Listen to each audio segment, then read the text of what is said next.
Hello friends, CK sir inspiration में आपका स्वागत है। तो कैसे हो मेरे बब्बर शेर और शेरनी। उम्मीद करता हूँ अच्छे होंगे, स्वस्थ होंगे। तो प्यारे रसगुल्लो, आज मैं आ जाऊँ एक नए शानदार टॉपिक के साथ। वो है पराशर दाव। पराशर दाव किसे कहते हैं, तो विद एग्जाम्पल के थ्रू हम पराशर दाव को समझेंगे।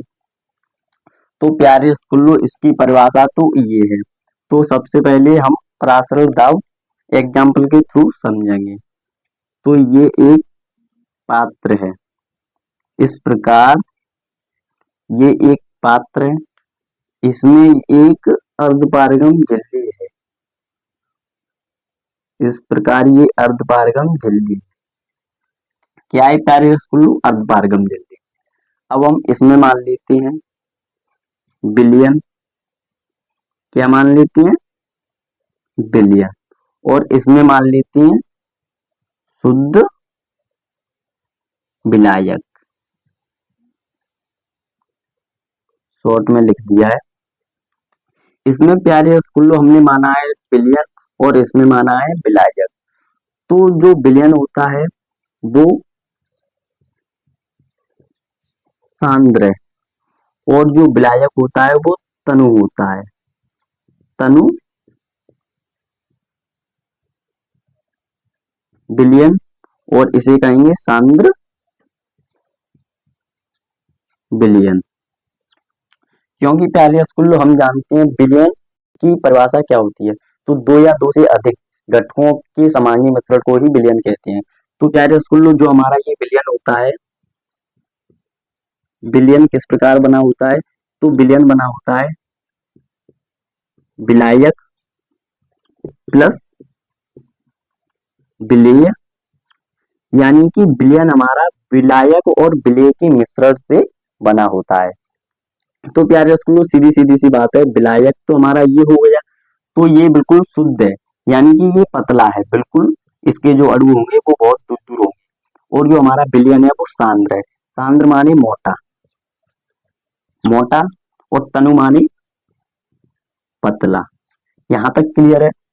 जिससे कि हमने समझा विलयन दो घटकों के मिलने से बना होता है और विलायक तो हमारा एक घटक है। तो इसके जो अणु होंगे वो पास पास होंगे। इस प्रकार इसके जो अणु होंगे बहुत ही पास पास होंगे। यानी कि ये एक सांद्र विलयन है और वो एक शुद्ध विलायक है, यानी कि तनु विलयन है। यहां तक क्लियर है। अब हम इसको निश्चित ताप पर, यदि हम इसको निश्चित ताप पर गर्म करेंगे तो प्यारे रसगुल्लो इसके जो अणु होंगे वो अर्धपारगम झिल्ली द्वारा विलयन की ओर स्वतः प्रभाव करेंगे। इसके जो अणु होंगे वो अर्धपारगम झिल्ली द्वारा विलयन की ओर स्वतः प्रभाव करेंगे। इस घटना को तो प्यारे रसगुल्लो हम कहते हैं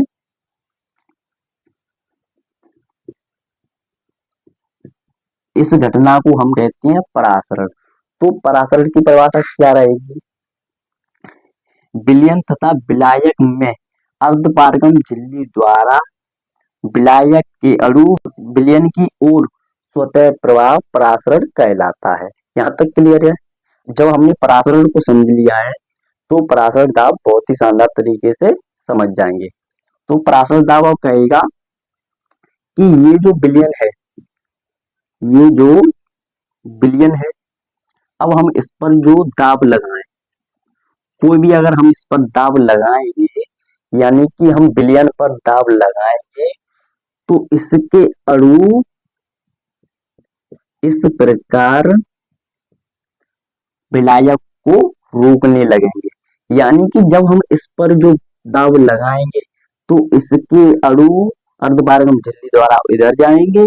तो इसके जो अणु होंगे, शुद्ध विलायक के जो अणु होंगे वो रुक जाएंगे। यानी कि इनका धक्का इधर लगेगा तो ये रुक जाएंगे। तो वही यहाँ परिभाषा कह रहा है, विलयन तथा विलायक